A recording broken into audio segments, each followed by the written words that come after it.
No deixem de parlar d'esport. 2.500 persones correran en el Triatló de València el pròxim cap de setmana. Nosaltres hem acompanyat dos grups que ja es preparen de valent per a esta prova. Xavi. Núria. Pedro. Jordi. Estos 5 esportistes es preparen per al Triatló de València. Hi ha molta competitivitat, però això no lleva que n'hi hagi un molt bon ambient. Vas provar a nadar y ir en bici poco a poco y al final lo malo es que te hagas enganchar sense voler. Són habituals dels triatlons i recorren mig món. En Irlanda quedé la primera y en Valencia no sé cómo puedo quedar. 1.540 i 10 quilòmetres són les metes al seu horitzó, però hi ha proves per a tots els atletes. Con estas carreras que tienen distancias promocionales y distancias más competitivas hace que todo el mundo disfrute. Així, al Lli del Túria, més de 40 dones es preparen per al seu primer triatló, el 10 de setembre.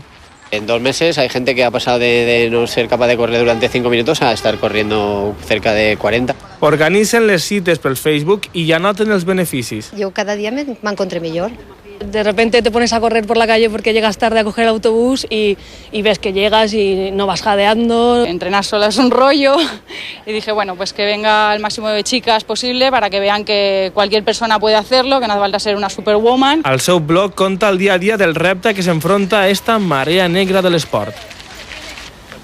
Els següents protagonistes esperen a replegar més de 200.000 euros en material escolar per als més desfavorits. És la campanya Tornada al Col·legi Solidària,